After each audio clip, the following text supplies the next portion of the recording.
ಗಣಿಗಾರಿಕೆಗೆ ಮಾಜಿ ಜಿಲ್ಲಾ ಪಂಚಾಯತ್ ಸದಸ್ಯ ಗ್ಯಾಸ್ ಬಾಬು ಗುನ್ನ. ಕಾವರಗಲ್ ಅರಣ್ಯ ಪ್ರದೇಶಕ್ಕೆ ಲಗ್ಗೆ ಇಟ್ಟ ಗಣಿ ಮಾಫಿಯಾ. ಕೊರಟಗೆರೆ ತಾಲೂಕು ಜೆಟ್ಟಿ ಅಗ್ರಹಾರದ ಕಾವರಗಲ್ ಮೀಸಲು ಅರಣ್ಯ ಪ್ರದೇಶದಲ್ಲಿ ಗಣಿ ಮಾಫಿಯಾ. ಮಾಜಿ ಜಿಲ್ಲಾ ಪಂಚಾಯತ್ ಸದಸ್ಯ ಗುತ್ತಿಗೆ ಪಡೆದಿರುವ ಕಲ್ಲು ಕ್ವಾರೆಯ ಬ್ಲಾಸ್ಟಿಂಗ್ ಸದ್ದಿನ ಆರ್ಭಟಕ್ಕೆ ಚನ್ನರಾಯನದುರ್ಗ ಹೋಬಳಿಯ 25ಕ್ಕೂ ಅಧಿಕ ಗ್ರಾಮಗಳ ಜನತೆ ನಡುಗಿ ಹೋಗಿದ್ದಾರೆ. ಕಾವರಗಲ್ ಮೀಸಲು ಅರಣ್ಯದ ಗಡಿಯಲ್ಲೇ ನಡೀತಾ ಇರುವ ಬ್ಲಾಸ್ಟಿಂಗ್ ಆರ್ಭಟಕ್ಕೆ ಪ್ರತಿನಿತ್ಯ ನೂರಾರು ಪ್ರಾಣಿಗಳು ನಾಡಿಗೆ ಬರ್ತಾ ಇವೆ. ಕೊರಟಗೆರೆ ತಾಲೂಕು ಚನ್ನರಾಯನದುರ್ಗ ಹೋಬಳಿ ಜೆಟ್ಟಿ ಅಗ್ರಹಾರ ಗ್ರಾಮದ ಸರ್ವೆ ನಂಬರ್ 35ರಲ್ಲಿ ಅಕ್ರಮ ಕಲ್ಲು ಗಣಿಗಾರಿಕೆ ನಡೀತಾ ಇದೆ. ಗಣಿ ಇಲಾಖೆಯಿಂದ ಗುಬ್ಬಿ ಮೂಲದ ಚಂದ್ರಶೇಖರ್ ಎಂಬಾತನಿಗೆ ಜೆಟ್ಟಿ ಅಗ್ರಹಾರ ಸರ್ವೆ ನಂಬರ್ 35ರಲ್ಲಿ 4 ಎಕರೆ 38 ಗುಂಟೆ ಕ್ವಾರೆ ಮಂಜೂರು ಮಾಡಲಾಗಿತ್ತು. ಈ ಭೂಮಿಯಿಂದ ಬರೋಬ್ಬರಿ 2,000 ಅಡಿ ಎತ್ತರದ ಕಾವರಗಲ್ ಬೆಟ್ಟದ ಮೇಲೆ ಕಲ್ಲು ಗಣಿಗಾರಿಕೆಯ ಆರ್ಭಟ ಇದೀಗ ಜೋರಾಗಿ ಕೇಳಿಸ್ತಾ ಇದೆ. ಗುಬ್ಬಿ ಮೂಲದ ಮಾಜಿ ಜಿಲ್ಲಾ ಪಂಚಾಯಿತಿ ಸದಸ್ಯ ಚಂದ್ರಶೇಖರ್ ಅಲಿಯಾಸ್ ಗ್ಯಾಸ್ ಬಾಬು ಗಣಿ ನಿಯಮಗಳ ಉಲ್ಲಂಘನೆಯನ್ನ ಮಾಡಿದ್ದಾನೆ. ಕಾವರಗಲ್ ಅರಣ್ಯ ಪ್ರದೇಶದಲ್ಲಿ ಕರಡಿ, ನವಿಲು, ಕಾಡು ಕಿರುಬ, ಜಿಂಕೆ, ಮೊಲ ಸೇರಿದಂತೆ ನೂರಾರು ಬಗೆಯ ವನ್ಯ ಜೀವಿಗಳು ವಾಸ ಮಾಡ್ತಾ ಇವೆ. ಆದರೆ ಜೆಟ್ಟಿ ಅಗ್ರಹಾರ ಸರ್ವೆ ನಂಬರ್ 35ರಲ್ಲಿ ಗಣಿ ಇಲಾಖೆ ನೀಡಿರುವ ಸ್ಥಳ ಬಿಟ್ಟು ಕಾವರಗಲ್ ಅರಣ್ಯದಲ್ಲಿ ಅಕ್ರಮವಾಗಿ ರಸ್ತೆ ನಿರ್ಮಿಸಿಕೊಂಡು ಗಣಿಗಾರಿಕೆ ನಡೆಸ್ತಾ ಇದ್ದು ಇದೀಗ ವನ್ಯ ಜೀವಿಗಳ ವಾಸಕ್ಕೆ ಸಂಕಷ್ಟ ಎದುರಾಗಿದೆ.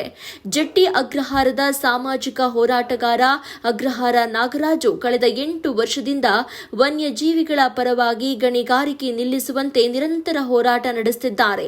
ಕಾವರಗಲ್ ಅರಣ್ಯದಲ್ಲಿನ ವನ್ಯಜೀವಿಗಳಿಗೆ ಆಗ್ತಾ ಇರುವ ಸಮಸ್ಯೆಗಳ ಬಗ್ಗೆ ಗಣಿ ಇಲಾಖೆಗೆ ಕೊರಟಗೆರೆಯ ವಲಯ ಅರಣ್ಯಾಧಿಕಾರಿ ಪತ್ರವನ್ನ ಕೂಡ ಬರೆದಿದ್ದಾರೆ. ಸದ್ಯ ಅರಣ್ಯ ಇಲಾಖೆ ದೂರಿನ ಅನ್ವಯ ತಾತ್ಕಾಲಿಕವಾಗಿ ಗಣಿಗಾರಿಕೆಯನ್ನ ತಾತ್ಕಾಲಿಕವಾಗಿ ಸ್ಥಗಿತ ಮಾಡುವಂತೆ ಗಣಿ ಇಲಾಖೆ ಉಪನಿರ್ದೇಶಕರು ಆದೇಶವನ್ನ ನೀಡಿದ್ದಾರೆ. ಕಾವರಗಲ್ ಅರಣ್ಯದಲ್ಲಿ ಮತ್ತೆ ಗಣಿಗಾರಿಕೆ ನಡೆಸದಂತೆ ಇದೀಗ 25ಕ್ಕೂ ಅಧಿಕ ಗ್ರಾಮಸ್ಥರು ಗೃಹ ಸಚಿವರಿಗೆ ಮನವಿಯನ್ನ ಮಾಡಿದ್ದಾರೆ. ಮತ್ತೆ ಈಗ ಲೋಕೇಶ್ ಕುಮಾರ್ ಅವರು ಕೂಡ ಡಿಡಿ ಅವರು ಕ್ರಮ ತಾಳ್ತೀನಿ ಅಂತ ಹೇಳಿ ಇಲ್ಲಿ RFO ಮತ್ತೆ ACF DFO ರಿಪೋರ್ಟ್ ಹಾಕಿದ ನಂತರ ಇವರು ತಾತ್ಕಾಲಿಕವಾಗಿ ಈಗ ಸ್ಥಗಿತಗೊಳಿಸವ್ರೆ. ಇದು ತಾತ್ಕಾಲಿಕವಾಗಿ ಸ್ಥಗಿತಗೊಳಿಸೋದಲ್ಲ, ಇದು ಶಾಶ್ವತವಾಗಿ ಸ್ಥಗಿತಗೊಳಿಸ್ಬೇಕು. ಯಾಕೆಂದ್ರೆ ಇಲ್ಲಿ ಸುತ್ತಮುತ್ತ ಯಾರು ಕೂಡ ರೈತರು ಬೆಳೆ ಬೆಳೆಯೋದಕ್ಕಾಗಿರ್ಲಿ ಇನ್ನೊಂದು ಮತ್ತೊಂದು ಆಗ್ತಾ ಇಲ್ಲ. ಇಲ್ಲಿ ಇದು ಕರಡಿ ಬೆಟ್ಟ, ಕರಡಿಗಳಿರೋ ಅಂತ ಸ್ಥಳ. ಯಾಕೆಂದ್ರೆ ಇಲ್ಲಿ ಸಂಪೂರ್ಣವಾಗಿ ಇಲ್ಲಿ ಸುತ್ತಮುತ್ತ ಹಳ್ಳಿಗಳಿಗೆ ಎಲ್ರಿಗೂ ಗೊತ್ತು, ಇದು ಕರಡಿಗಳು ತುಂಬಾ ಹೆಚ್ಚಿನ ಸಂಖ್ಯೆಯಲ್ಲಿ ಕರಡಿಗಳು ಇಲ್ಲಿ ವಾಸಿಸುವಂಥದ್ದು.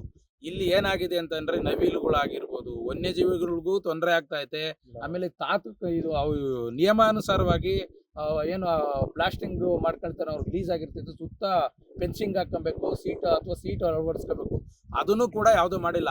ತಾತ್ಕಾಲಿಕವಾಗಿ ಅಧಿಕಾರಿಗಳು ಯಾಕೆಂದ್ರೆ ಇದು ಇವ್ರ ನಿಯಮಾನುಸಾರ ಸರ್ಕಾರದ ರೂಲ್ಸ್ ಏನೈತೆ ಅದ್ರ ಪ್ರಕಾರ ಮಾಡಿದ್ರೆ ನಾವ್ಯಾರು ಕೂಡ ಅವ್ರಿಗೆ ಇದನ್ನು ವಿರೋಧ ಮಾಡಲ್ಲ. ಅವ್ರು ಸಂವಿಧಾನಬದ್ಧವಾಗಿ ಮಾಡ್ಕೊಂಡು ಹೋದ್ರೆ ತೊಂದರೆ ಇಲ್ಲ. ಇಲ್ಲಿ ಓವರ್ ಸಿಡಿಮದ್ದನ್ನ ಇಟ್ಟು ಇವರು ಸಿಡಿಸ್ತಾರೆ. ಇಲ್ಲಿ ಸುತ್ತ ಹಳ್ಳಿಗಳಿಗೆಲ್ಲ ಕೇಳಿಸುತ್ತೆ, ಹಲವು ಮನೆಗಳು ಬಿರುಕು ಬಿಟ್ಟವೆ. ಇದು ಒಂದಾದ್ರೆ ಇಲ್ಲಿ ವನ್ಯಜೀವಿಗಳಿಗೆ ತುಂಬಾ ತೊಂದರೆ ಆಗ್ತಾ ಐತೆ. ಜೊತೆಗೆ ಫಾರೆಸ್ಟ್ ಜಾಗನ ಒತ್ತುವರಿ ಮಾಡ್ಕೊಂಡು ರಸ್ತೆ ಯಾವುದೇ ಸರ್ಕಾರದ ಪೂರ್ವಾನುಮತಿ ಪಡೆಯದೇನೆ ಇವರು ರಸ್ತೆ ನಿರ್ಮಾಣ ಮಾಡ್ಕೊಂಡು ಅಲ್ಲಿ ಲಾರಿಗಳನ್ನು ಓಡಾಡಿಸ್ಕೊಳ್ತಿದ್ದಾರೆ. ಯಾರಾದರೂ ಒಬ್ಬ ರೈತ ಒಂದಡಿ ಇದೇ ಕೊರಟಗೆರೆಯಲ್ಲಿ ಒಂದು ಘಟನೆ ನಡೀತು. ಯಾರೋ ಒಬ್ರು ರೈತರು ಗೊಬ್ಬರ ಗೋಡು ಹೊಡ್ಕೊಂಡು ಹೋಗೋದಕ್ಕೆ ರೋಡ್ ಮಾಡ್ಕೊಂಡಿದ್ದಕ್ಕೆ ಏನು ಅವ್ರ ಮೇಲೆ ಹೋಗಿ ರೈತರ ಮೇಲೆ ಬರೋ ಅಧಿಕಾರಿಗಳೆಲ್ಲ ಮುಗಿಬಿದ್ದಿ ಅದನ್ನ ಸ್ಟ್ರೆಂಚ್ ಓಡಿಸೋಂಥ ಕೆಲಸ ಮಾಡಿದ್ರು. ಇಲ್ಲಿ ಈ ಭ್ರಷ್ಟರು ನೇರವಾಗಿ ಇವು ಸರ್ಕಾರಿ ಜಾಗನ ಒತ್ತುವರಿ ಮಾಡ್ಕೊಳ್ಳೋದ್ರ ಜೊತೆಗೆ ರಸ್ತೆ ನಿರ್ಮಿಸ್ಕೊಂಡು ಫಾರೆಸ್ಟ್ನ ಮತ್ತು ರೆವಿನ್ಯೂ ಜಾಗನ ಇದನ್ನ ಮಾಡ್ಕೊಂಡವ್ರೆ. ಯಾಕೆ ಕ್ರಮ ಕೈಗೊಳ್ತಾ ಇಲ್ವೋ, ಯಾರು ಕೈಗೊಂಬೆ ಆಗ್ಯಾವ್ರೋ ನನಗಂತೂ ಗೊತ್ತಿಲ್ಲ. ನನಗೆ ತಹಸೀಲ್ದಾರ್ ಮೇಲೆ ತುಂಬ ಗೌರವ ಇದೆ, ಅವ್ರ ಕ್ರಮ ತಾಳ್ತಾರೆ ಅನ್ನೋ ಭರವಸೆ ಇದೆ. ಯಾಕೆಂದರೆ ಉತ್ತಮವಾಗಿ ಕಾರ್ಯನಿರ್ವಹಿಸ್ತವ್ರೆ ತಹಸೀಲ್ದಾರು ಮತ್ತು ನಮ್ಮ RFO ಅವರು. ಹಂಗಾಗಿ ಇದನ್ನ ಶಾಶ್ವತವಾಗಿ ನಿಲ್ಲಿಸಬೇಕು ಅಂತೇಳಿ ನಿಮಗೂ ಏನಾದರೂ ಜನರ ಬಗ್ಗೆ ಮತ್ತು ಸಾರ್ವಜನಿಕರ ಬಗ್ಗೆ ಈ ವನ್ಯಜೀವಿಗಳ ಬಗ್ಗೆ ಕಾಳಜಿ ಇದ್ದರೆ ಇದನ್ನು ಶಾಶ್ವತವಾಗಿ ನಿಲ್ಲಿಸಬೇಕು. ಜೊತೆಗೆ ಇಲ್ಲೇನು ಈ ಅಕ್ರಮವಾಗಿ ನಿರ್ಮಿಸ್ಕೊಂಡವನೇ ಇದಕ್ಕೆ ಎಷ್ಟು ಕ್ಯೂಬಿಕ್ ಮೀಟ್ರ್ ಅಕ್ರಮ ನೋಡಿ. ಇದು ಲೀಸ್ ಆಗಿರೋ ಜಾಗ ಬೇರೆ, ಇಲ್ಲಿ ಅಕ್ರಮವಾಗಿ ಬ್ಲಾಸ್ಟಿಂಗ್ ಮಾಡಿದ್ದಾನೆ ಅದೇ ವ್ಯಕ್ತಿ. ಇದನ್ನ ಎಷ್ಟು ಅಕ್ರಮವಾಗಿ ಎಷ್ಟು ಕ್ಯೂಬಿಕ್ ಮೀಟ್ರ್ ಬ್ಲಾಸ್ಟ್ ಮಾಡಿದ್ದಾನೆ ಅನ್ನೋದನ್ನು ಕೂಡ ಗುರುತಿಸಬೇಕು. ಮತ್ತು ಈ ಜಾಗ ಏನಿದೆ ಇಲ್ಲಿ ಸರ್ಕಾರಿ ಜಾಗ ಒತ್ತುವರಿ ಮಾಡ್ಕೊಂಡಿದ್ದಾನೆ. ಅದಕ್ಕೆ ಸರ್ಕಾರಿ ಜಾಗ ಒತ್ತುವರಿ ಆವಾಗ ಏನು ನೀವು ಕಾನೂನು ಕ್ರಮ ಕೈಗೊಳ್ಳೋದಕ್ಕೆ ಸಂವಿಧಾನಬದ್ಧವಾಗಿ ಅವಕಾಶ ಐತೆ. ಅದರ ಪ್ರಕಾರ ಅವ್ರ ಮೇಲೆ FIR ಆಗಬೇಕು. ಬರೀ ತಾತ್ಕಾಲಿಕವಲ್ಲ, ಶಾಶ್ವತವಾಗಿ ಇದನ್ನು ನಿಲ್ಲಿಸಬೇಕು. ಜೊತೆಗೆ ಈ ಕ್ರೆಷರ್ಗಳು ಅವಳಿ ಎಲ್ಲ, ಯಾಕಂದರೆ ಈ ತುಮಕೂರಲ್ಲಿ ಮಾಡ್ತಿರೋಂಥ ಕ್ರೆಷರ್ ಮಾಫಿಯಾದವರೆಲ್ಲ ಈ ಕೊರಟಗೆರೆ ಕಾಲಿಟ್ಟವ್ರು ಯಾಕೆ ಇಟ್ಟವ್ರು ಅಂತಂದರೆ, ಇಲ್ಲಿ ನಮ್ಮ ಗೃಹ ಸಚಿವರು ಏನೂ ಕೇಳಲ್ಲ, ಅವ್ರು ಏನು ಮಾಡ್ಕೊಂಡ್ರು ಆರಾಮಾಗಿ ನಾವು ಮಾಡ್ಕೊಂಡು ಹೋಗ್ಬೋದು ಅನ್ನೋ ಥರ.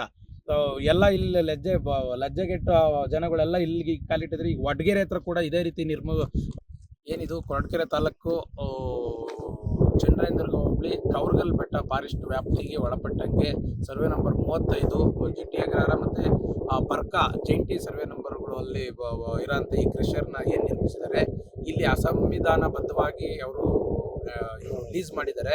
ಯಾಕೆಂತಂದರೆ RF ಆಗಿರ್ಬೋದು, RI ಆಗಿರ್ಬೋದು, VA ಆಗಿರ್ಬೋದು, ತಹಸೀಲ್ದಾರ್ ವರದಿ ಮತ್ತು ಇಲ್ಲಿಗೆ AC ಅವರು ಕೂಡ ಸ್ಥಳ ಪರಿಶೀಲನೆಗೆ ಬರ್ತಾರೆ.